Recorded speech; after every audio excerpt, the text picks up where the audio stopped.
Maaf Kak, boleh open mic?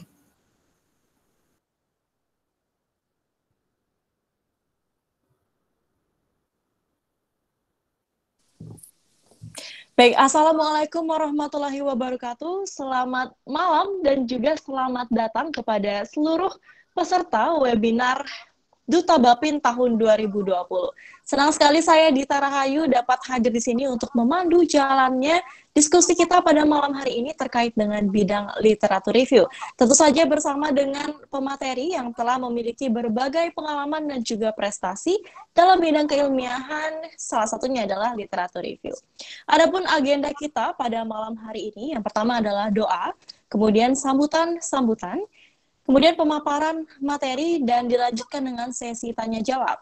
Kemudian dilanjutkan dengan sesi dokumentasi, promosi lomba-lomba yang diselenggarakan oleh lembaga ilmiah dan juga divisi Danus dari Bapin ISMKI dan penutup. Baik, sebelum kita mulai acara selanjutnya, ada baiknya kita buka dengan doa. Menurut agama dan kepercayaan masing-masing, berdoa dipersilakan.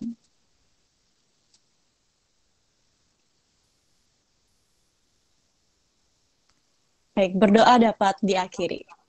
Baik, selanjutnya marilah kita bersama mendengarkan sambutan dari Sekretaris Jenderal Ikatan Senat Mahasiswa Kedokteran Indonesia.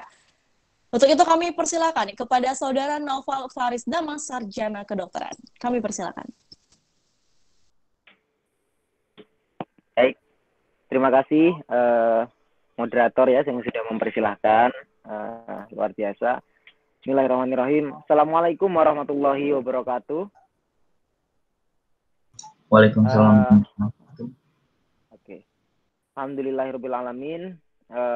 Saya sangat bersyukur pada malam hari ini dapat hadir dalam acara webinar Bapin ya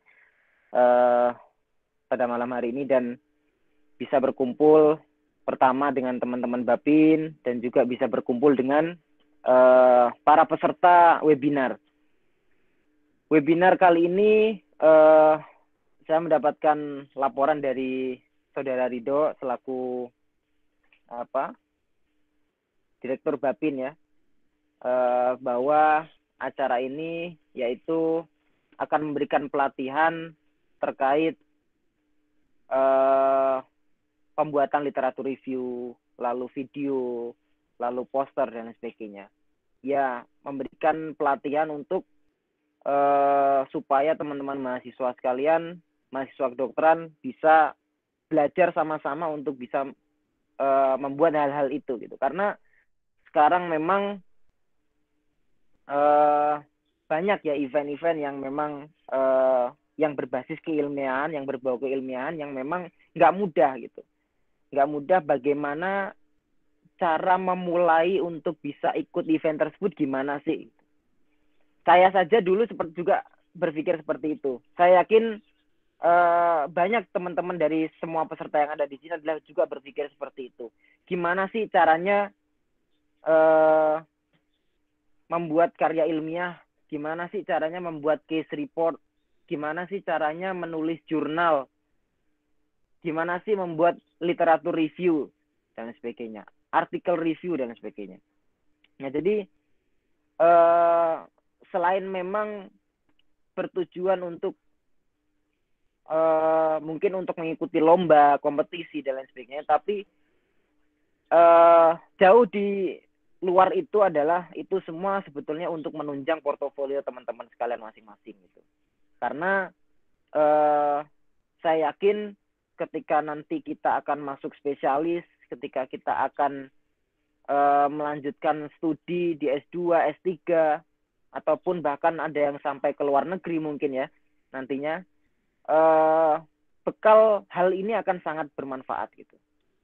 Bekal kalian bisa membuat literatur review, bekal kalian untuk bisa membuat jurnal, bekal kalian untuk bisa membuat case report dan lain sebagainya, itu akan sangat bermanfaat untuk karir pendidikan teman-teman sekalian. Saya pun sedikit demi sedikit juga belajar, karena pada saat koas nantinya ya mungkin, karena mungkin di sini kebanyakan teman-teman masih pendidikan preklinik ya. Pada saat saya Koas pun sedikit cerita pengalaman bahwasanya banyak sekali, apalagi kalau teman-teman sekalian sudah punya gambaran nanti mau mengambil spesialis apa misalkan. Itu event-event dari kolegium-kolegium itu sangat banyak gitu. Hampir setiap tahun tuh pasti berapa kali, sekitar 4 kali, 5 kali itu pasti ada gitu. Event-event dari setiap kolegium. Kolegium bedah lah, kolegium THT lah, kolegium anak lah, macam-macam gitu. Dan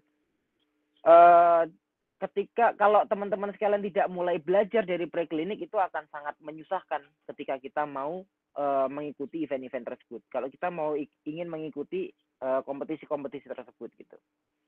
Ya tujuannya jelas, selain untuk memperkaya portofolio ya kita punya tujuan yang jelas kan dalam mengumpulkan bekal untuk mungkin masuk spesialis gitu.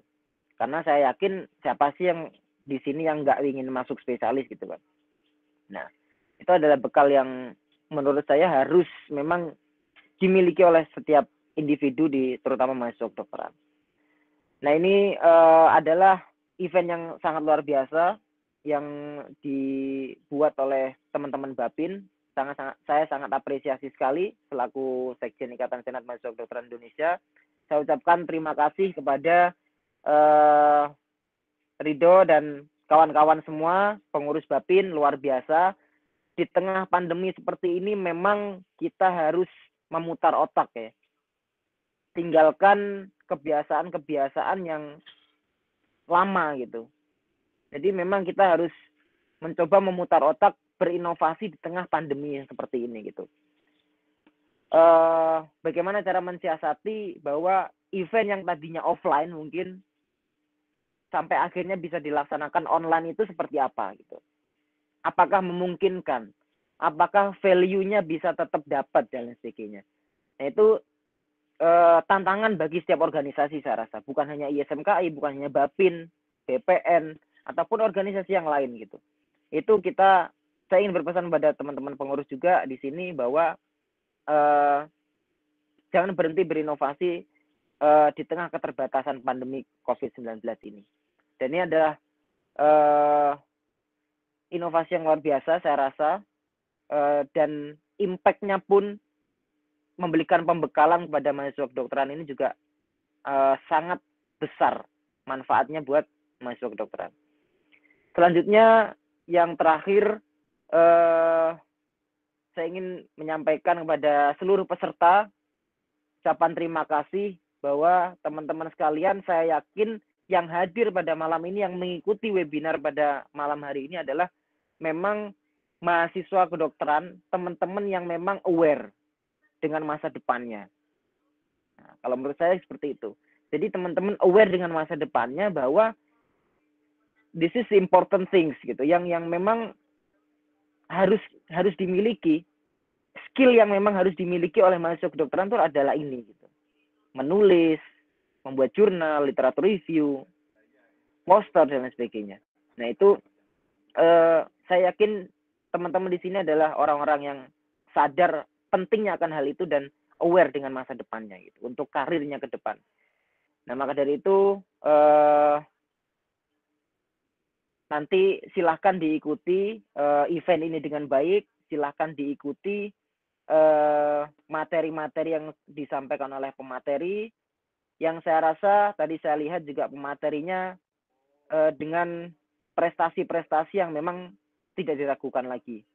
Dan tentunya saya juga ingin mengucapkan terima kasih kepada seluruh pemateri yang sudah bersedia bekerja sama dengan Bapin untuk bisa memberikan manfaat, membagikan cerita pengalamannya kepada seluruh peserta yang hadir, yang ikut pada event pada malam hari ini. Event ini akan berlangsung selama kurang lebih 4 hari ya, Pak Ridho ya, benar ya? Iya Bang. Ya, jadi memang bertahap, selama 4 hari akan dilaksanakan.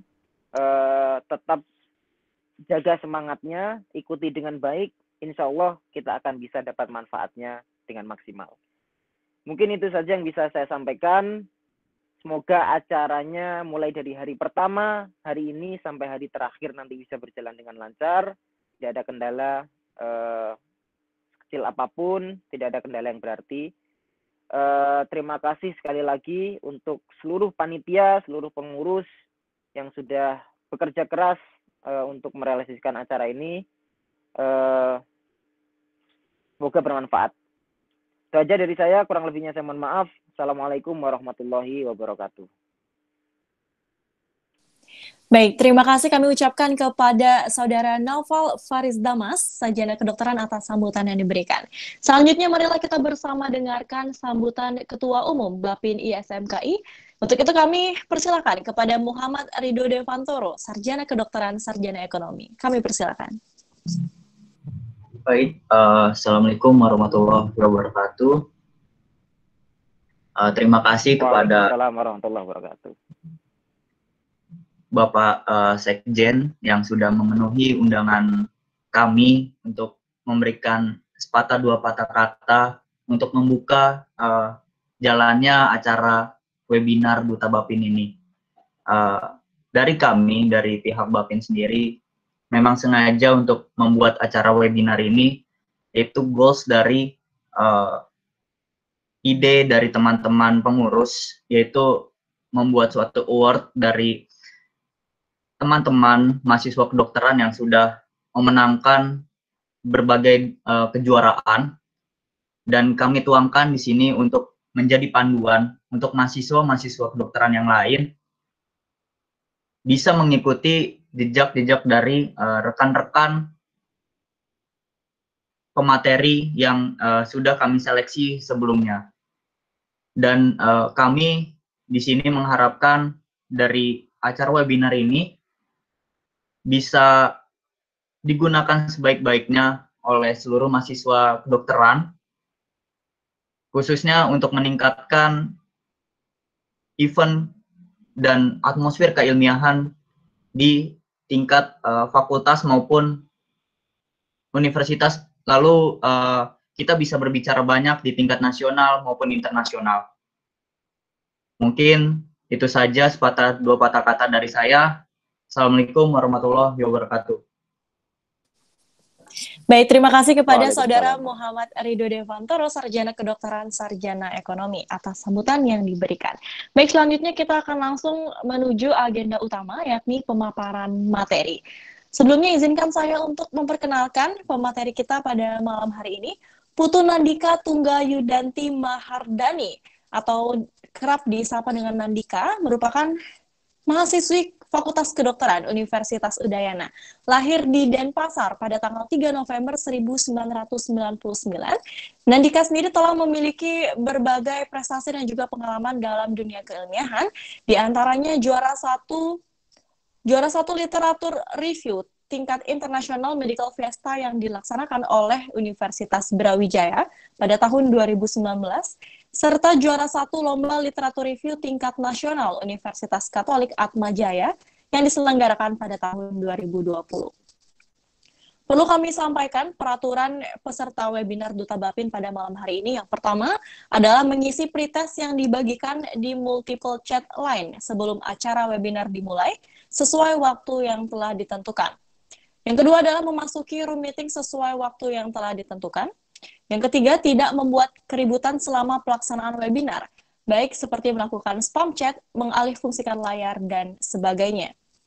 Peserta dapat memberikan pertanyaan di kolom chat selama pemaparan materi berlangsung. Kemudian, peserta hanya boleh menghidupkan mikrofon pada kondisi tertentu, seperti saat diminta pemateri untuk berinteraksi atau saat sesi tanya-jawab.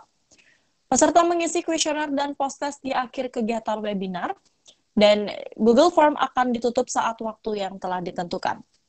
Perlu kami sampaikan juga bahwa seluruh peserta berhak untuk mendapatkan sertifikat webinar pada malam hari ini dengan syarat yang harus dipenuhi, yakni mengisi kuesioner dan juga post-test dengan nilai minimal 80 pada post-test. Baik, langsung saja saya persilahkan kepada pemateri kita, Saudari Nandika. Kami persilahkan.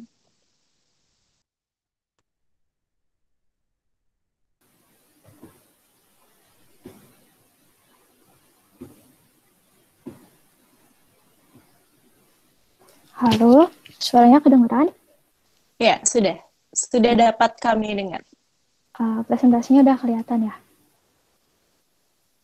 PPT-nya. Sudah, Kak. Oh iya, aku izin mulai ya. Jadi halo, selamat malam teman-teman semua. Perkenalkan, namaku Putu Nandika Tungga. Aku dari Fakultas Kedokteran Universitas Udayana. Ya, jadi kebetulan malam ini aku dipercayai oleh Bapin untuk membawakan materi tentang literatur review. Sebelumnya mungkin di sini yang perlu aku sampaikan adalah nanti di materi ini aku sifatnya diskusi interaktif ya. Jadi nanti aku sangat mengharapkan partisipasi teman-teman. Kalau misalnya aku nanya, bisa banget dibuka mic-nya dan tolong jawab pertanyaanku nanti. Terima kasih. Jadi sebelumnya pertama-tama aku pengen nyampein pengertian dari literatur review dulu. Jadi literatur review itu adalah suatu ringkasan yang bersifat komprehensif terhadap penelitian yang sudah dilakukan sebelumnya dan terhadap suatu topik tertentu. Jadi sebenarnya literatur review itu kalau di bahasa Indonesia kan itu seperti tinjauan pustaka ya, seperti bab 2 dari penelitian gitu. Akan tetapi biasanya untuk penulis literatur review yang baik, selain mengambil data dari beberapa penelitian gitu, dia juga secara objektif mengevaluasi dan mengklarifikasi hasil penelitian-penelitian yang dia rangkum menjadi satu karya tersebut. Jadi penulis yang baik selain merangkum, dia juga memberikan opininya yang bersifat objektif terhadap hasil dari rangkuman tersebut. Mungkin nanti kalau bingung aku jelasin lanjut di belakang aja ya. Jadi adapun outline dari presentasiku hari ini, yang pertama aku akan menjelaskan tentang ide, kemudian yang kedua tentang struktur, dan yang terakhir tentang tips untuk menang. Jadi sebelumnya di sini kan aku cuma jelasin tentang tips untuk menang ya, tapi mungkin aku pengen ngetes nih pengetahuan awal dari teman-teman dulu. Sebelumnya mungkin dari teman-teman menurut kalian buat literatur review itu tujuannya apa aja sih selain untuk menang? Mungkin ada yang bisa ngasih aku jawaban, bisa di-on-kan mic-nya mungkin kalau yang mau jawab. Iya, jadi kalau mungkin nanti kalian mau jawab, iya, mungkin nanti bisa di kolom chat Google Meet aja ya, nanti biar kita bisa tetap lanjut. Jadi selain untuk menang tadi, benar banget seperti yang tadi sudah dijelaskan di awal, selain untuk menang, kalau kita buat literatur review itu bisa juga untuk publikasi ya. Jadi menang atau nggak menang, sebenarnya kita udah bisa publikasikan karya literatur review kita dan udah bisa nambah CV juga sebenarnya. Ya, aku lanjut ke topik yang pertama yaitu ide. Bagaimana cara mencari ide yang bagus untuk literatur review? Mungkin gini pertanyaan teman-teman ya. Jadi di sini aku rangkum secara teoritis itu pertama-tama kita harus memperhatikan tema lomba, kemudian yang kedua kita cari prevalensi penyakit yang terbanyak, dan yang terakhir kita harus memanfaatkan PubMed. Tapi sebelum sampai ke sini nih, mungkin penting bagi kita untuk tahu terlebih dahulu mau buat litrev yang bagaimana kita. Jadi di sini berdasarkan pengalamanku selama ikut lomba litrev itu ada 3 jenis litrev yang pernah aku temuin. Jadi yang pertama itu ada literatur review murni. Jadi jenis literatur review murni itu merupakan review yang paling sering dipublikasi di NCBI. Jadi kalau orang bilang literatur review, orang-orang itu biasanya nyebutnya itu yang jenis yang ini, yang literatur review murni ini. Dia biasanya merangkum banyak penelitian, tapi banyak penelitian itu masih di dalam lingkup satu topik. Akan tetapi di sini tentunya hal yang susah dalam membuat literatur review murni itu adalah pencarian ide yang novel, karena lumayan banyak yang membuat tentang literatur review murni ini. Jadi susah untuk menemukan ide yang benar-benar baru yang belum pernah dipublikasi sebelumnya. Nah, akan tetapi kalau kita buat literatur review jenis ini, menurutku untungnya adalah akan sangat cocok kalau tujuan kita publikasi di akhir. Nanti aku kasih contohnya. Nah, kemudian yang kedua itu adalah karya tulis ilmiah yang dijadikan literatur review. Jadi bagian ini adalah jenis yang terbanyak ya untuk lomba. Nah, untuk topik ini biasanya dia perbedaan mendasarnya adalah dia lebih dari satu ide. Namanya aja kan karya tulis ilmiah itu kan lebih dari satu ide gitu ya. Aku sering lihat orang-orang lomba itu dia pakai jenis yang ini. Tapi di sini susahnya adalah ide yang kita gunakan itu seakan-akan harus tanpa celah. Dan keuntungan kalau kita buat topik yang ini adalah nanti akan jadi menarik seperti itu. Dan kemudian yang terakhir yang mungkin lagi ngetren banget itu adalah systematic review. Ya, jadi mungkin teman-teman di sini yang ikut webinar juga udah beberapa pada ikut lomba ikut lomba literatur review ya, dan mulai lihat-lihat saingannya. dan mulai ada yang bawain systematic review ini. Jadi dia tuh satu ide, sama kayak literatur review murni, tapi dia tuh lebih susah. Lebih susahnya di mana? Lebih susahnya di pencarian ide, pembuatan metode, ekstraksi datanya, itu sebenarnya jauh lebih kompleks daripada literatur review murni, karena dari namanya aja, systematic review, berarti dia dibuat secara sistematis, seperti itu. Nah, akan tetapi, keuntungannya seakan-akan kalau orang buat systematic review itu sering auto win, sering gimana ya, dari nilai tambahnya itu aja udah gede. Ini kita bicara lomba ya, kalau misalnya kita lomba itu, orang yang buat systematic review itu seakan-akan nilai karyanya tersebut selalu lebih unggul gitu daripada kita buat literatur review yang biasa. Ya, kenapa seperti itu? Karena emang dari segi buatnya aja itu lebih susah daripada buat literatur review biasa kan. Jadi memang bobotnya lebih tinggi daripada yang biasa. Tapi sekali lagi, mungkin aku tekankan di sini kalau ketiga tipe dari literatur review ini kalian bebas mau buat yang mana aja dan tidak ada tipe yang lebih superior dari yang lainnya. Bisa aja kalian buat systematic review gitu, tapi nggak menang, ya itu bisa aja karena kembali lagi lomba itu tidak lepas dari yang namanya subjektivitas seperti itu ya. Kalau kalian buat systematic review tapi kalian buatnya nggak niat, bisa aja kalian dikalahin sama orang yang buat tipe yang pertama atau yang kedua, tapi buatnya itu benar-benar niat seperti itu. Oh iya, balik lagi tadi aku janji jelasin contohnya ya. Untuk tipe pertama ini, misalnya contohnya penyakitnya itu obesitas. Nah, bisa kalian ingin mereview tentang probiotik gitu. Berarti kan topik pertamanya itu probiotik untuk obesitas gitu. Untuk tipe yang kedua, dia sedikit lebih ribet gitu. Jadi kalian udah punya ide pertama yaitu probiotik untuk obesitas, tapi karena dia lebih dari satu ide, nanti kalian ubah probiotiknya itu. Misalnya kalian ubah mode administrasinya gitu, kalian ubah dalam bentuk bubuk gitu, dan belum pernah ada literatur review yang mengusulkan tentang itu sebelumnya. Jadi kalian gabungin dua ide. Kalian gabungin ide probiotik untuk obesitas dan kalian gabungin ide metode administrasi probiotik dalam bentuk bubuk kayak gitu. Jadi dia lebih ribet. Untuk systematic review ini sebenarnya untuk probiotik untuk obesitas aja itu udah bisa, tapi step-step untuk menyusun konklusi datanya sedikit lebih ribet daripada literatur review murni. Jadi selanjutnya, ya aku bukan tipe orang yang setiap hari baca jurnal ya. Jadi aku juga susah cara nyari idenya kayak gitu. Jadi di sini mungkin untuk orang-orang yang sama, nggak suka baca jurnal kayak aku, mungkin bisa diperhatikan caranya yang seperti itu. Yang pertama, kita perhatikan tema. Yang kedua, cari prevalensi. Dan yang terakhir, kita harus rajin-rajin memanfaatkan PubMed. Di sini aku ada contohnya ya. Misalnya lombanya itu temanya kayak gini. Endokrinologi, Great Innovations to Empower Nations Health.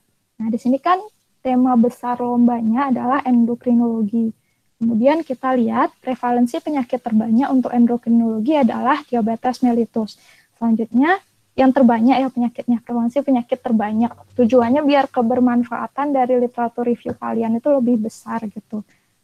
Kemudian yang terakhir kita harus memanfaatkan PubMed. Nah, ini contoh penampang PubMed-nya ya. Mungkin sekarang agak berubah ya penampang PubMed-nya, tapi intinya tetap sama kok. Jadi kita cari aja penyakitnya di search bar-nya. Nah, habis itu di sini bisa dilihat kan, kok dari tahunnya itu udah tahun yang paling baru. Jadi kalau pakai cara ini, kalian bisa dapat penelitian-penelitian yang terbaru. Sehingga novelty-nya itu dapat. Dan kemudian formatnya itu bisa kalian ganti jadi abstrak. Jadi kalian itu di satu page itu kalian bisa langsung baca semuanya, nggak perlu ngeklik satu-satu. Biasanya aku pakai cara ini. Terus nanti kalau abstraknya udah bisa aku baca, udah aku tertarik sama abstraknya, baru aku download jurnalnya. Kayak gitu. Jadi apa sih pentingnya kita menentukan di awal mau jenis literatur review yang mana? Ya, jadi fokus pencarian idenya tersebut berbeda ya. Untuk tipe yang pertama, untuk literatur review murni ini, kita harus fokus mencari ide di mana belum ada yang mereview, itu masih sedikit sekali yang mereview. Supaya nanti kita bisa mendapatkan ide yang sifatnya novelty. Dan kemudian untuk tipe yang kedua, di sini kita harus mencari di mana satu ide tersebut bisa menutupi kekurangan dari ide yang lain. Nah, jadi untuk jenis yang kedua ini kan sebenarnya kalau soal novelty itu nggak masalah ya, karena kalian gabungin dua ide. Jadi sekarang kalian harus memfokuskan gimana aja caranya biar satu ide tersebut bisa seakan menutupi kekurangan ide yang lain, dan kalian bisa menawarkan suatu ide yang seakan tanpa celah seperti itu. Kemudian untuk yang ketiga ini cukup banyak penelitian yang mengulas, itu yang harus kalian fokuskan. Kok dari dosen pembimbingku di UNUD waktu itu nyaranin sebaiknya minimal 5 buah penelitian kalau systematic review. Dah, langsung kita lanjut ke bagian yang kedua, yaitu struktur. Nah, di struktur ini ada beberapa bagian. Yang pertama ada abstrak, kemudian pendahuluan, metode, hasil dan pembahasan, dan terakhir simpulan dan saran. Jadi struktur yang pertama yaitu abstrak ya. Jadi abstrak itu adalah satu hal yang penting. Mungkin aku pengen ngetes lagi ya, kalian masih ada di sini atau enggak. Mungkin ada yang bisa kasih tahu aku kenapa abstrak itu merupakan suatu bagian yang sangat penting dalam literatur review. Bisa di-on-kan mic-nya mungkin. Jawab. Ada yang mau jawab? Permisi Kak, izin menjawab. Oh iya, Silakan. Oh, silakan. Bagian paling sering dibaca itu abstrak. Oh iya. Siapa namanya siapa kalau boleh tahu? Ishak. Oh iya. Makasih, Sak. Terus yang tadi ada juga yang mau jawab lagi satu. Perkenalkan, nama saya Nurul. Jadi kenapa menurut saya abstrak penting? Karena abstrak itu bagian yang memuat semua isi dari suatu literatur review ataupun karya tulis, di mana di sini harus didapatkan pendahuluan, metode, serta hasil dan pembahasan yang didapatkan. Iya, benar sekali ya Nurul sama Ishak. Makasih udah jawab. Jadi kalian benar banget ya, karena abstrak ini merupakan seakan inti gitu ya. Di abstrak itu kalian seakan sudah bisa membaca keseluruhan isi literatur review. Jadi implikasinya itu kalau kita ikut lomba, ini aku pernah jadi panitia ilmiah ya di Scientific Atmosphere di FK UNUD. Nah di sana karya literatur review yang masuk totalnya waktu itu adalah berjumlah 40 karya. Sementara itu juri tersebut cuma dikasih waktu 1 bulan untuk memeriksa karya tersebut. Jadi mau nggak mau, abstrak adalah satu hal yang paling penting yang akan dibaca oleh juri pada saat memeriksa karya. Jadi juri itu bisa lihat abstraknya aja dan dia itu udah tahu karya ini bisa layak dibaca sampai jauh atau enggak kayak gitu. Jadi abstrak itu juga penting untuk lomba karena abstrak itu merangkum keseluruhan isi literatur review kita, dan pada saat lomba akan banyak saingan kita yang juga memberikan suatu karya yang banyak aja isinya gitu. Jadi nggak mungkin dibaca semuanya. Jadi aku lanjut ya, bener tadi. Jadi bagian-bagiannya tuh ada banyak. Ada pendahuluan, ada tujuan, ada metode, ada hasil dan pembahasan, ada kesimpulan, terakhir ada kata kunci. Di sini aku ada tips, sebaiknya kalau kita buat abstrak, buatnya di akhir aja, supaya sistematis dan lengkap. Jangan kalian buat abstrak di awal, nanti bakalan kayak bingung gitu. Mending di akhir aja. Habis itu bisa sih kalau misalnya setelah buat karya itu kalian tinggal copy-copy, terus kalian masukin di abstraknya. Kalian kurang-kurangin kata-katanya biar 250 kata, ya itu bisa. Nah, habis itu selanjutnya pendahuluan. Pendahuluan ini juga adalah bagian yang penting, karena di pendahuluan kalian menyampaikan ide kalian. Jadi untuk pendahuluan ini akan lebih baik dan lebih teratur kalau kalian buat outline-nya terlebih dahulu. Jadi biasanya paragraf 1 pendahuluan itu membicarakan tentang prevalensi dan urgensi. Paragraf kedua tentang kekurangan modalitas saat ini. Paragraf ketiga tentang ide kalian secara umum, paragraf keempat tentang kelebihan ide, dan paragraf akhir itu adalah paragraf yang paling padat, isinya tentang rumusan masalah, tujuan, kalimat konklusi, sama outline. Ya, jadi ini penting ya, mungkin perlu diingat lagi, aku ulang. Jadi paragraf pertama prevalensi urgensi, paragraf kedua kekurangan, paragraf ketiga ide kita secara umum, paragraf 4 kelebihan ide, paragraf akhir rumusan masalah, tujuan, kalimat konklusi, dan outline. Nah, ini adalah beberapa contoh ya. Jadi ini beberapa contoh dari hasil literatur reviewku. Kalau yang ini dari Medical Fiesta, nanti aku juga kasih contoh dari Aesculapius. Cuman untuk contoh lengkapnya mungkin aku belum bisa kasih karena masih dalam tahap publikasi, jadi baru penggalan-penggalannya aja. Jadi untuk paragraf 1 bisa dilihat di sini, kan penyakit yang ingin aku bahas itu adalah tentang obesitas pediatrik atau obesitas pada anak-anak. Nah di sini untuk paragraf 1 aku fokus ke data-data tentang prevalensi. Aku bilang kalau misalnya penyakitnya tersebut terus meningkat setiap tahun, makanya ini sangat urgen, dan oleh karena itu kita harus mencari cara supaya penyakitnya tersebut tidak menyerang banyak orang gitu, supaya kita bisa menyembuhkan penyakitnya tersebut, kayak gitu istilahnya. Nah, habis itu lanjut ke paragraf kedua, sekarang kita akan memaparkan kekurangan dari apa yang sudah diusahakan saat ini. Tadi kan penyakitnya tuh obesitas pada anak-anak ya. Kalau obesitas itu biasanya orangnya disuruh diet atau orangnya disuruh olahraga. Habis olahraga mungkin disuruh minum obat. Tapi kembali lagi subjeknya anak-anak. Jadi di sini kita harus kritis kalau anak-anak itu mungkin lebih kasihan gitu terpapar side effect obat-obatnya. Kemudian kurang motivasi juga kalau misalnya anaknya disuruh melakukan diet atau disuruh melakukan aktivitas fisik gitu. Nah, baru di paragraf ketiga aku akan memaparkan ideku secara umum. Jadi di sini ideku adalah probiotik. Aku paparkan probiotik tersebut seperti apa. Nah, selanjutnya paragraf 4 dan seterusnya mulai aku memaparkan kelebihan dari modalitas yang aku tawarkan. Dimana tadi modalitas yang aku tawarkan itu adalah probiotik ya. Jadi di sini probiotiknya aku khususkan kembali kepada Akkermansia muciniphila, itu salah satu nama bakterinya. Dan kemudian di sini sebenarnya aku paparin kelebihannya juga, tapi mungkin di paragraf selanjutnya. Jadi aku paparkan kalau misalnya probiotik itu mungkin lebih dari segi administrasinya itu lebih enak sama anak-anak gitu. Kan tinggal diminum aja daripada terus lebih minimal efek sampingnya gitu. Aku berusaha nutupin kekurangan dari modalitasnya saat ini dari segi efek sampingnya. Dan kemudian di paragraf akhir ya ini yang karya yang systematic review de Esculapius. Jadi di sini aku memaparkan kembali rumusan masalah, tujuan, outline, sama kalimat konklusi. Mungkin bisa dilihat ya, rumusan masalah dan tujuanku di sini adalah untuk mengkaji lebih lanjut berbagai STR dalam tata laksana MDR-TB. Jadi STR itu semacam regimen, short term regimen, MDR-TB itu tuberculosis, multi-drug resistant tuberculosis gitu. Jadi systematic reviewku ini bertujuan untuk mengkaji efektivitas regimen tersebut dalam tata laksana tuberkulosis kayak gitu. Aku cantumin di paragraf paling akhir. Nah, habis itu aku juga kasih outline dari apa yang ingin aku bahas di reviewku selanjutnya. Di sini aku ingin bahas cost analysis, kemudian beberapa komparasinya dengan rekomendasi tata laksana yang sudah ada sebelumnya. Dan terakhir aku juga memberikan kalimat konklusi untuk lebih menekankan lagi maksudku di dalam pendahuluan ini apa. Nah, lanjut ke bagian yang ketiga, yaitu metode.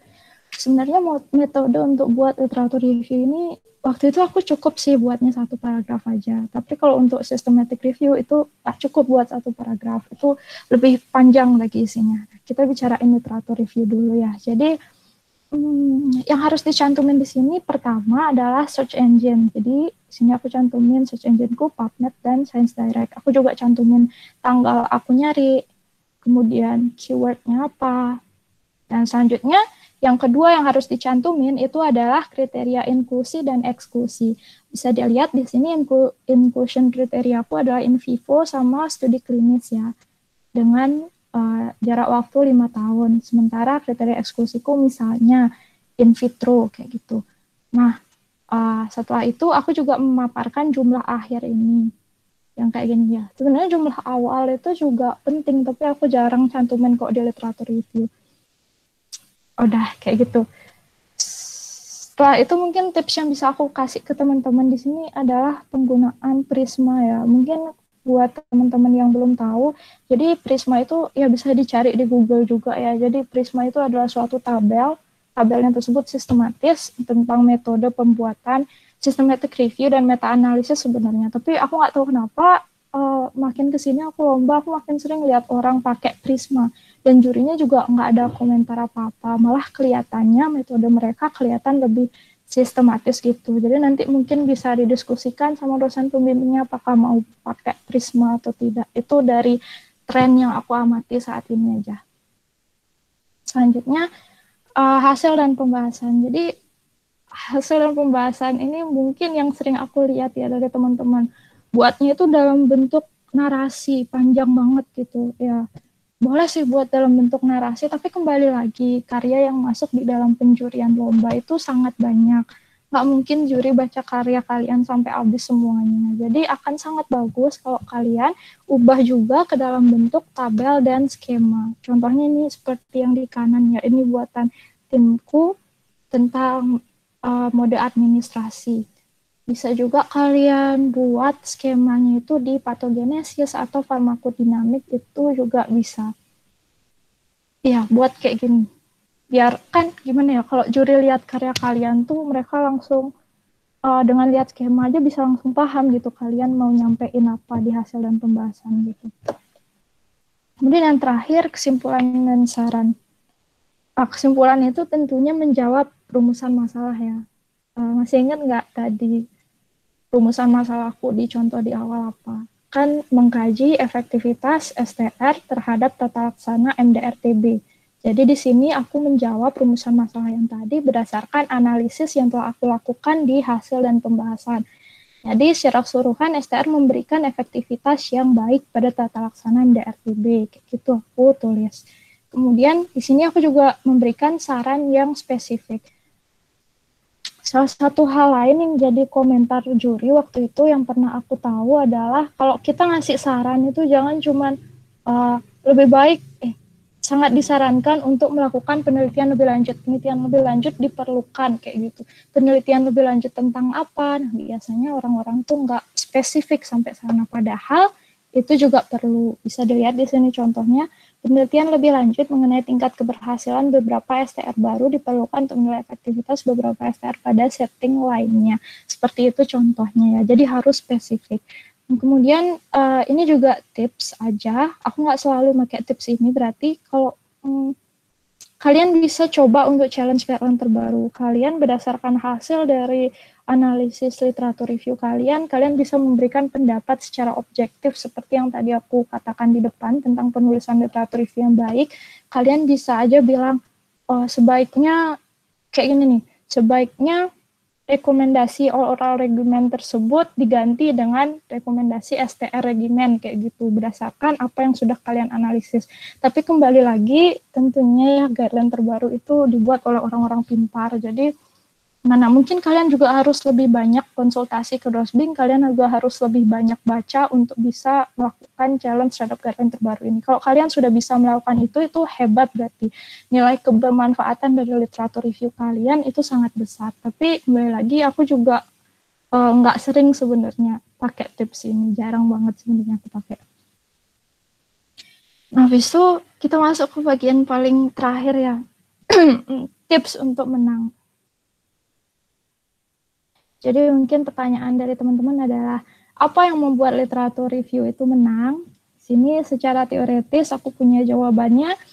Yang pertama, topiknya tersebut harus bagus. Bagaimana cara mencari topik yang bagus? Aku udah sebutin di depan, kita bisa memanfaatkan mesin pencari kalau kita bukan tipe orang yang suka baca jurnal tiap hari. Kemudian yang kedua, buatnya tersebut harus niat.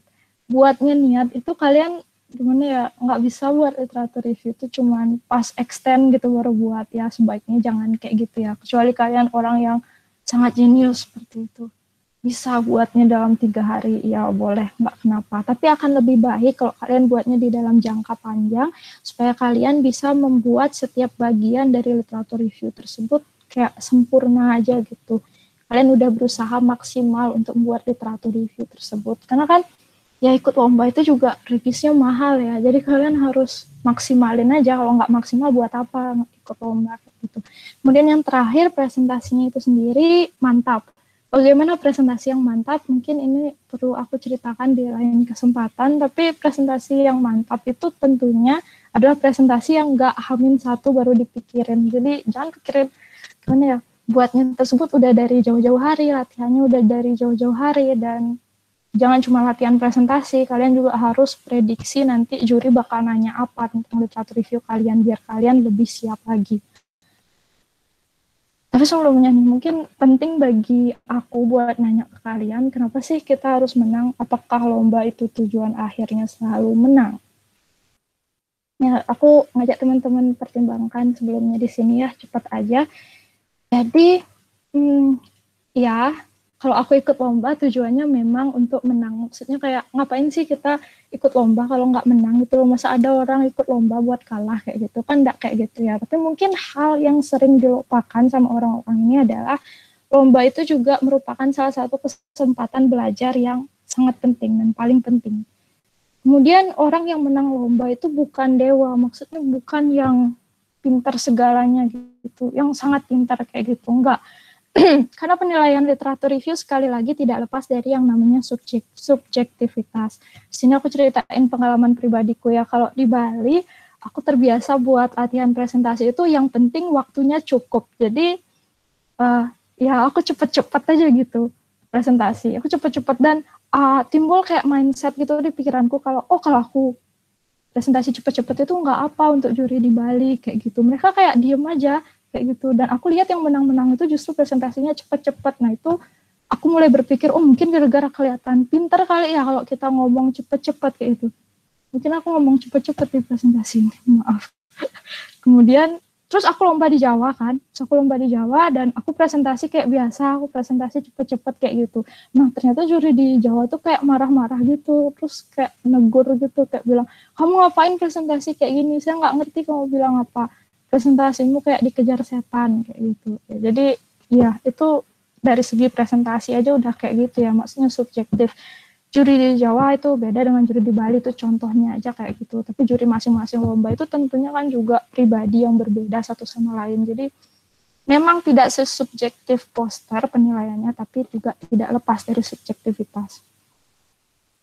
Kemudian biar lebih keren di sini aku nambahin quotes. I never lose, I either win or learn dari Nelson Mandela. Jadi menurut Nelson Mandela dirinya tidak pernah kalah di dalam suatu perlombaan, dia antara menang atau belajar dari kekalahannya. Nah, mungkin ini untuk memotivasi juga ya, bisa dilihat namaku di sini peringkat 10 ya, dari 10 finalis aku peringkat 10, ini lomba pertamaku. Tapi justru di lomba ini aku belajar paling banyak ya, bisa dilihat di sini ada orang yang juara 1.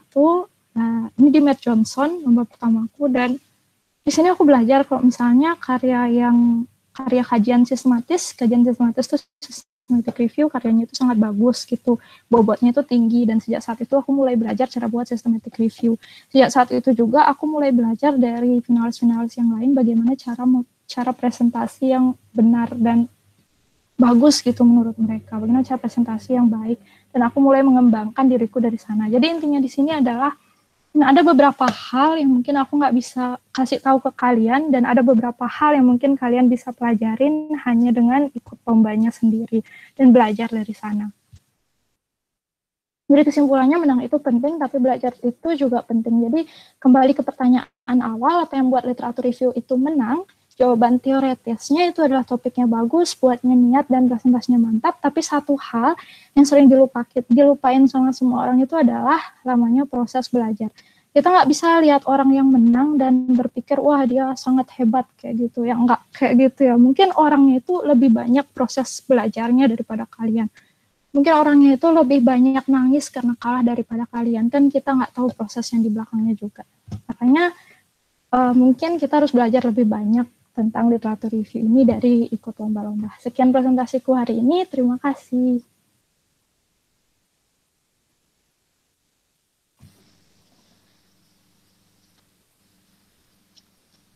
Ya, baik. Terima kasih kepada Saudari Nandika atas materi yang telah disampaikan.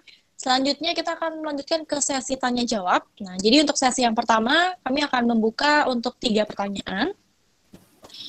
Baik, sudah ada beberapa pertanyaan yang masuk. Untuk pertanyaan yang pertama, mungkin bisa saya bacakan ya, Nandika ya? Iya. Ya, dari Hamzah Haryo. Selamat malam, izin bertanya. Untuk mencari ide yang aplikatif, contoh, sudah tahu penyakitnya, apakah kita baca jurnal terkait penyakit tersebut atau bagaimana ya, Kak? Terima kasih. Silakan, Nandika. Apakah untuk mencari ide yang aplikatif, apakah kita perlu membaca ulang jurnal tersebut kayak gitu ya, maksud pertanyaannya? Mungkin untuk peserta atas nama Hamzah Haryo bisa dibantu untuk memahami pertanyaannya. Bisa diklarifikasi apakah benar? Permisi Kak. Ya. Ya, izin menjelaskan terkait pertanyaannya. Jadi maksud saya apakah kita membaca jurnal itu semua secara acak yang berkaitan dengan penyakit tersebut atau bagaimana? Seperti itu. Soalnya kan kalau misalnya kita belum ada gambaran, cuma kita cari misalnya diabetes mellitus dan kita baca secara acak itu kan butuh waktu yang lama ya Kak, buat baca-baca jurnalnya. Oh ya, jadi aku terima kasih atas pertanyaannya. Jadi aku coba jawab berdasarkan pengalamanku ya.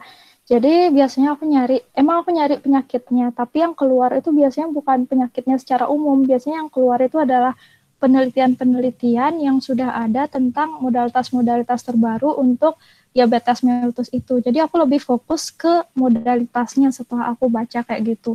Dan sebenarnya dari modalitas itu sendiri kita udah bisa tahu kayak cara ngobatin penyakitnya kayak gimana gitu loh. Jadi penyakitnya tersebut nggak perlu dibaca secara mendalam sepengalamanku, cukup dari lihat modalitasnya, efeknya bagaimana terhadap penyakitnya, kita udah bisa tahu. Dan mungkin dari sana baru kita lihat lebih lanjut, kalau misalnya ada yang nggak ngerti kayak gimana sih patogenesis penyakitnya kayak gitu, mungkin yang bisa aku jawab. Mungkin bisa Ibu ngerti, Hamzah?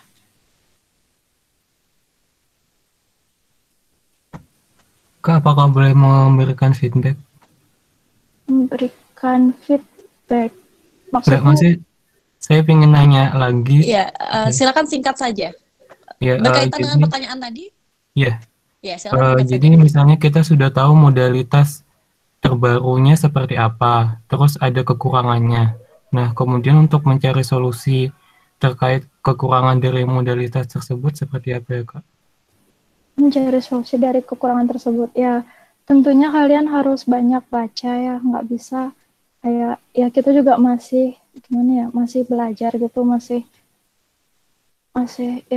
belajar di fakultas kedokteran gitu loh. Jadi kita harus banyak membaca tentang itu sih, nggak bisa kayak langsung kenapa nggak kayak gini ya, kayak gitu sih pengalamanku ikut literatur review. Ide-ide yang aku cari itu semuanya karena aku baca lewat strategi yang tadi itu.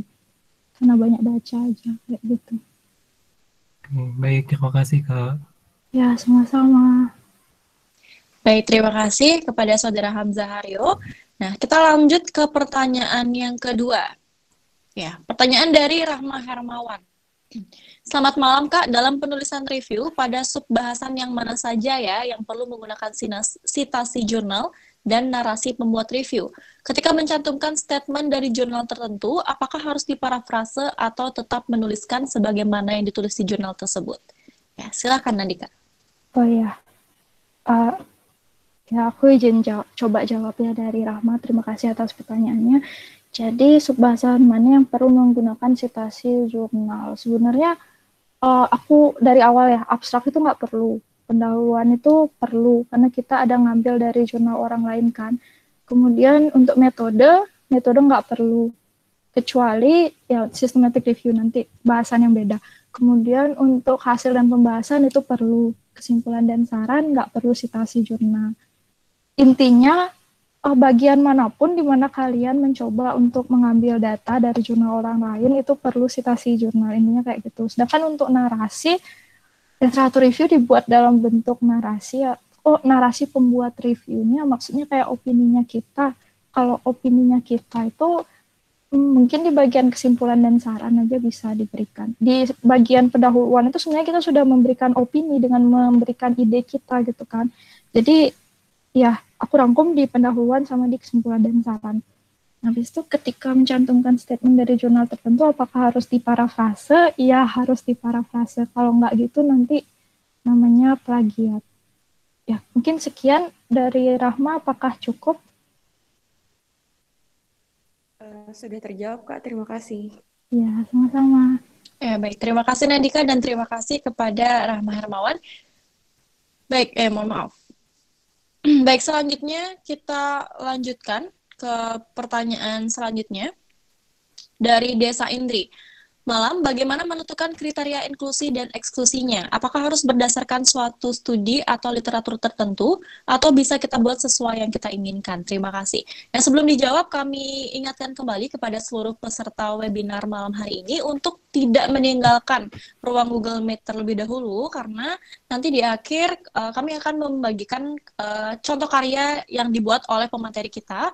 Selain itu juga akan ada link untuk mengisi post-test dan juga kuesioner yang juga berkaitan dengan hak untuk mendapatkan sertifikat nantinya. Selain itu, bagi teman-teman yang ingin bertanya, meskipun ini dibuat sesi seperti itu, tetap mengajukan pertanyaan lewat kolom chat, karena nantinya jika waktu tidak memungkinkan untuk menjawab semua pertanyaan, kami akan merangkum semua pertanyaan untuk dijawab oleh pemateri dan kami akan membagikan lewat MPC di Line. Baik, silakan pertanyaan dari Desa Indri, dipersilakan Nandika. Ya, jadi makasih Desa pertanyaannya. Bagaimana cara menentukan kriteria inklusi dan eksklusi? Jadi biasanya itu aku buat sendiri ya, kriteria inklusinya itu adalah sesuai dengan ketentuan jurnalnya, ketentuan lombanya gitu misalnya. Lombanya nyuruh kita syarat publikasi referensinya itu adalah 10 tahun. Jadi tentunya kriteria inklusi kita itu adalah yang 10 tahun kayak gitu. Kemudian untuk penelitian yang in vitro, in vivo, dan studi klinis itu ya aku memikirkan sendiri yang mana yang paling cocok untuk hasil dan pembahasan untuk aku analisis nanti. Jadi itu kita buat sesuai yang kita inginkan kok dari pengalamanku. Ya, mungkin gitu. Baik, terima kasih Nandika. Bagaimana Desa Indri, apakah sudah terjawab? Ya, baik. Kalau begitu kita lanjutkan saja. Terima kasih kepada Desa Indri, terima kasih Nandika. Baik, untuk sesi tanya jawab yang pertama sudah 3 pertanyaan. Berhubung masih ada waktu yang bisa kita gunakan untuk tanya jawab, kita lanjutkan ke sesi kedua untuk 3 pertanyaan. Yang pertama, pertanyaan dari Marsananda Yunitasari. Malam Kak, bagaimana perbedaan gaya penulisan antara literatur review dengan esai ilmiah, terutama dalam menyebutkan penelitian-penelitian sebelumnya? Silakan Nandika. Ya, terima kasih pertanyaannya. Pertanyaannya bagus ya. Soalnya aku nggak pernah buat esai ilmiah sebelumnya, cuma pernah buat esai ilmiah populer. Untuk perbedaannya itu sendiri, jadinya ini mungkin ngawang-ngawang ya. Aku membayangkan aja perbedaannya. Sebenarnya dari formatnya aja itu beda ya. Litref itu 10 halaman, kalau esai itu kan kayak dimampatkan gitu. Kalau dalam menyebutkan penelitian-penelitian sebelumnya sih, ya koreksi kalau ada dari teman-teman esai yang udah pernah buat esai di sini ya. Sepertinya nggak ada perbedaan selama aku buat karya ilmiah itu. Kalau aku menyebutkan penelitian-penelitian sebelumnya itu selalu kayak sama gitu, kayak di parafrase. Mungkin di esai itu approach-nya itu lebih ramah, kayak gimana ya, kayak lebih nggak ilmiah, gimana ya, kayak lebih menyentuh buat pembacanya gitu, dengan kata-kata yang bagus kayak gitu, kata-kata yang dibuat berrima kayak gitu mungkin kok di esai ilmiah, tapi kok di litref nggak kayak gitu. Mungkin itu aja sih bedanya. Kalau tentang penelitian-penelitian sebelumnya setahuku sama aja.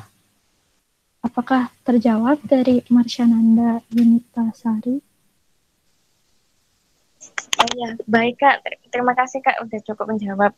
Ya, terima kasih. Terima kasih Marsananda Yunitasari, terima kasih juga Nandika. Selanjutnya untuk pertanyaan kedua. Kembali kami ingatkan, jangan dulu meninggalkan ruang Google Meet ini dan juga jangan dulu meninggalkan MPC di Line, karena masih ada beberapa informasi yang akan kami sampaikan melalui MPC berkaitan dengan post-test, kuesioner, sertifikat, dan juga karya dari pemateri kita.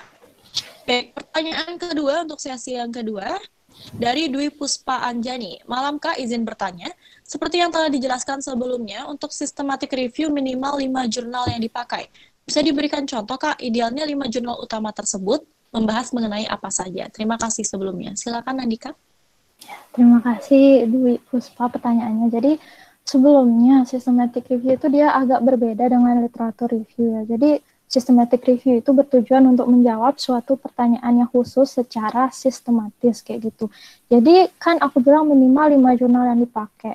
Mungkin kalau di literatur review 5 jurnal yang dipakai itu bisa membahas tentang hal yang berbeda, tentang penyakit yang berbeda, kemudian modalitas yang berbeda antar jurnal-jurnal tersebut. Tapi kalau untuk systematic review, karena tujuannya itu khusus, seperti yang aku bilang tadi, jadi 5 jurnal utama tersebut membahas mengenai satu topik.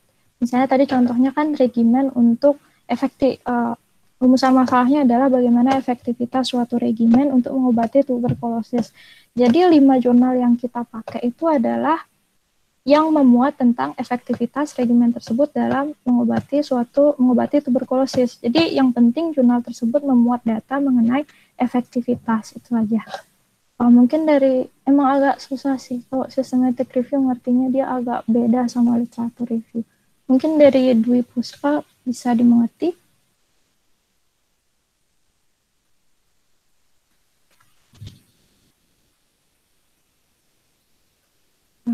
Ya baik, terima kasih kepada Dwi Puspa Anjani dan juga terima kasih Nandika.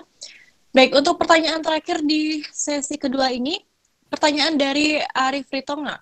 Selamat malam Kak, izin bertanya, bagaimana cara kita membuat kata kunci pencarian yang tepat untuk mencari literatur referensi yang kita ulas? Terima kasih.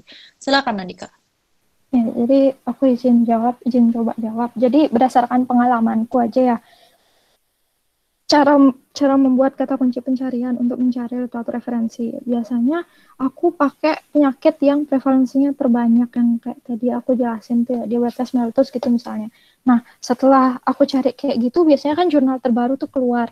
Setelah itu aku kalau baca abstraknya, kalau ada yang tertarik, aku klik, aku baca lebih lanjut, dan setelah aku baca lebih lanjut tersebut, mungkin dari sana aku baru bisa merumuskan ideku yang sebenar-benarnya kayak gitu. Untuk mencari kata kunci pencarian yang tepat, sebenarnya aku cuma nyari penyakitnya aja. Tapi kalau misalnya setelah itu aku mulai menemukan suatu topik baru, misalnya probiotik, dan aku ingin fokuskan ke sana, ya aku coba-coba aja gitu. Ketik probiotik, nanti keluarnya apa. Kemudian aku baca lagi, misalnya probiotik ini yang bagus, ya udah aku cari lagi tentang itu. Probiotik ini aku cari di kata kunci. Jadi itu sebenarnya adalah suatu hal yang coba-coba dan harus banyak baca kalau mencari kata kunci pencarian yang tepat. Mungkin sekian jawabanku dari Arif, apakah bisa diterima?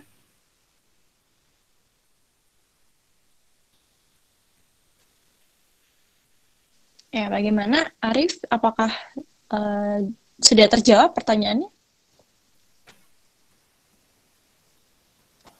Ya, terima kasih kepada Arif Ritonga atas pertanyaannya dan terima kasih Nandika atas tanggapannya. Nah, berhubung waktu, jadi kita cukupkan sampai 2 sesi tanya jawab saja. Namun untuk teman-teman yang masih ingin bertanya masih bisa untuk bertanya melalui kolom chat karena sekali lagi kami akan merangkum semua pertanyaan yang nantinya akan dijawab oleh Nandika langsung dan akan kami share di MPC. Baik, terima kasih kepada seluruh peserta atas antusiasmenya. Cukup banyak pertanyaan yang masuk. Dan terima kasih banyak kepada Nandika yang telah meluangkan waktunya untuk hadir di sini, membagikan pengalamannya dan ilmunya nih, dan bagi-bagi tips untuk membuat literatur review. Terima kasih sekali lagi kepada Saudari Nandika, sukses selalu. Nah, selanjutnya kita akan lanjutkan ke sesi dokumentasi. Untuk itu kami meminta semua peserta webinar malam hari ini untuk mengaktifkan kameranya. Silakan. Sekali lagi kepada seluruh peserta webinar bisa diaktifkan kameranya karena kita akan melakukan sesi dokumentasi.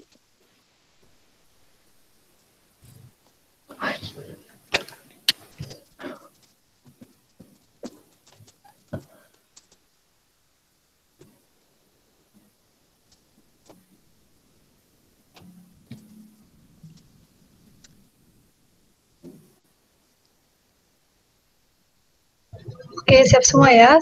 3, 2, 1.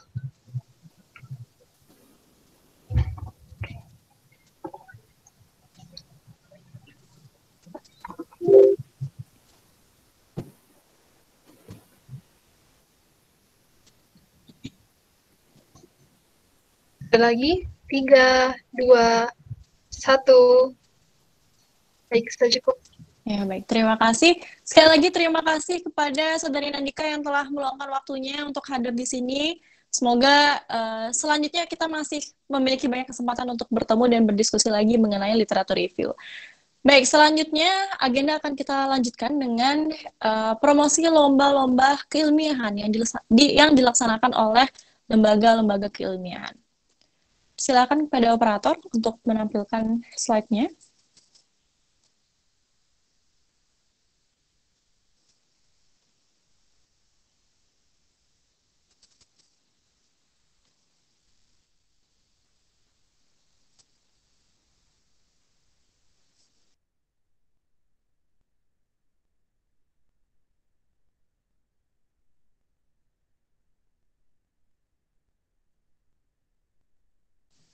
Ya, jadi saat ini ada banyak sekali lomba-lomba yang bisa teman-teman ikuti, lomba-lomba keilmiahan, salah satunya literatur review. Yang pertama ada Temilnas dari Bapin ISMKI dengan tema respirasi, dengan deadline gelombang 2 masih dibuka sampai 9 Agustus 2020 dan gelombang 3 masih dibuka sampai 10 September 2020.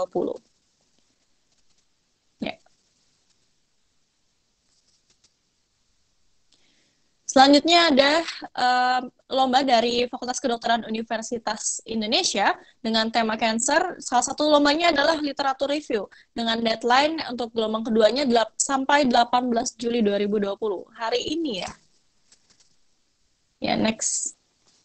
Selanjutnya ada Metsko dari FKUMS. Ya, untuk Metsko ini lomba diperuntukkan untuk poster publik, poster ilmiah, dan juga esai ilmiah saja. Dengan gelombang pertama yang masih dibuka sampai 25 Juli 2020 dan gelombang kedua masih dibuka sampai 31 Agustus 2020.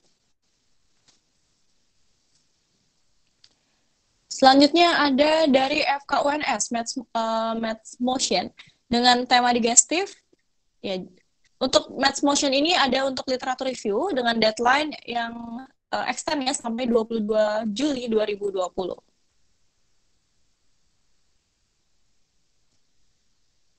Ya, selanjutnya ada dari FK Unair dengan tema respirasi juga.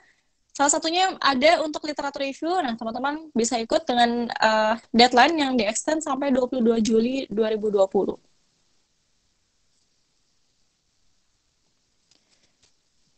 Ya, selanjutnya ada Medical Fiesta dari FK Universitas Brawijaya.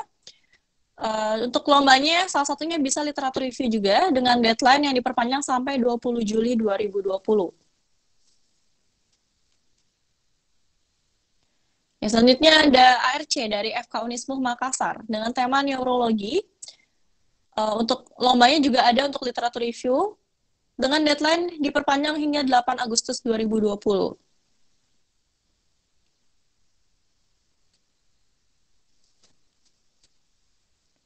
Ya, kemudian ada Midbrain dari FK UIN Malang dengan tema geriatri. Untuk lombanya ada esai ilmiah dan poster publik saja. Untuk deadline-nya gelombang 1 9 Agustus 2020. Ya, jadi selengkapnya untuk lomba-lomba yang diselenggarakan oleh lembaga-lembaga keilmiahan untuk bulan Juli maupun bulan-bulan selanjutnya nanti itu bisa teman-teman akses di Instagram Bapin ISMKI @bapin.ismki karena melalui akun Instagram Bapin ISMKI akan di-share atau dibagikan kalender ilmiah yang berisi kegiatan-kegiatan lomba keilmiahan dari lembaga ilmiah yang ada di Fakultas Kedokteran seluruh Indonesia.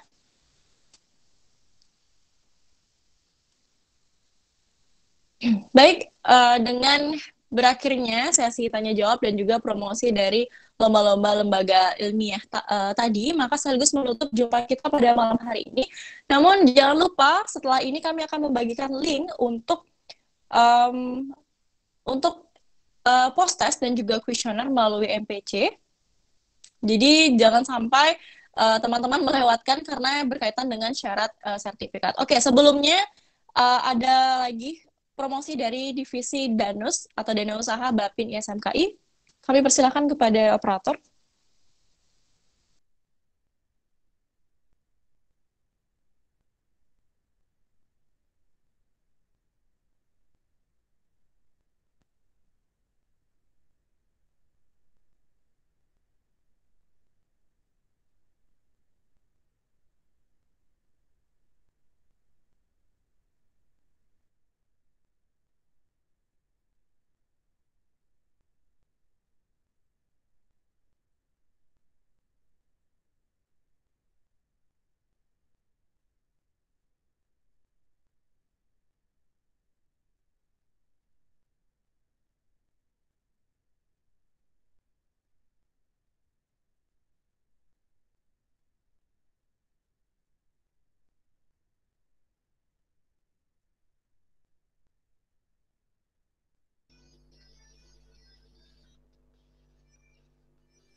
Oke, mohon maaf sebelumnya ada sedikit kendala teknis, namun selengkapnya untuk barang-barang yang bisa kalian lihat, barang-barang yang dijual oleh Divisi Danus Bapin SMKI bisa kalian akses melalui Instagram Danus Bapin SMKI di @danus_bapin.ismki. Nah, baik, terima kasih banyak sekali lagi terima kasih banyak kepada seluruh peserta yang telah bergabung dalam webinar Duta Bapin malam hari ini. Kita telah berdiskusi bersama mengenai literatur review, dan mudah-mudahan ilmu yang didapat hari ini bisa kemudian menjadi bekal dan modal untuk berprestasi selanjutnya. Ya, sekali lagi untuk seluruh peserta yang bertanya pada kolom komentar, pada kolom chat dan belum terjawab, tenang saja karena selanjutnya kami akan terangkum dan akan kami bagikan melalui MPC. Saya Dita Rahayu mewakili seluruh panitia yang bertugas. Mohon maaf apabila terdapat kesalahan baik disengaja maupun tidak disengaja. Sekali lagi jangan lupa untuk mengisi post test dan juga kuesioner yang akan kami bagikan sebentar lagi linknya sebagai syarat untuk mendapatkan sertifikat. Sekali lagi terima kasih, selamat malam. Wassalamualaikum warahmatullahi wabarakatuh. Om Santi Santi Santi Om. Shalom, namo buddhaya, salam sejahtera untuk kita semua.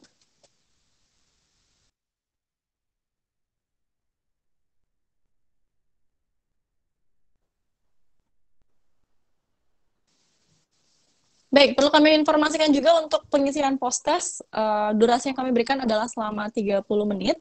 Jadi 30 menit setelah link dibagikan, link post test akan kami tutup.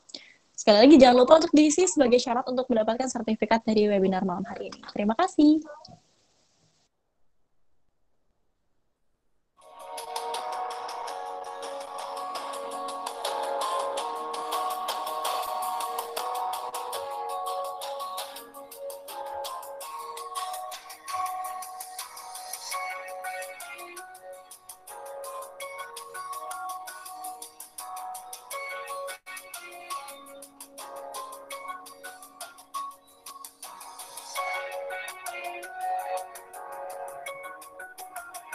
Baik, untuk link post setelah kami bagikan melalui MPC, teman-teman bisa segera akses sekarang.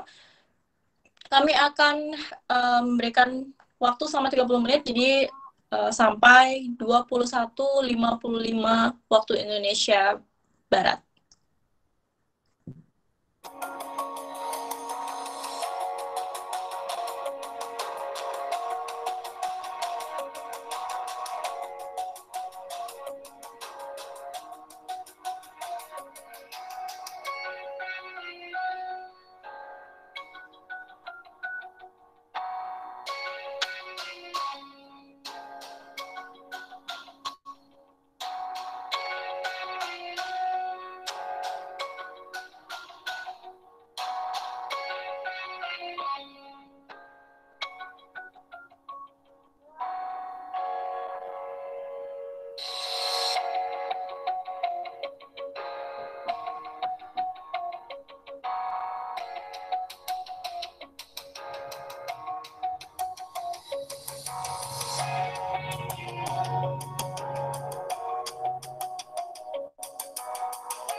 Ya, kepada seluruh peserta webinar yang ingin meninggalkan ruang Google Meet, sudah dipersilahkan untuk meninggalkan ruang Google Meet, dan seandainya nanti ada yang ingin ditanyakan, bisa langsung bertanya melalui MPC.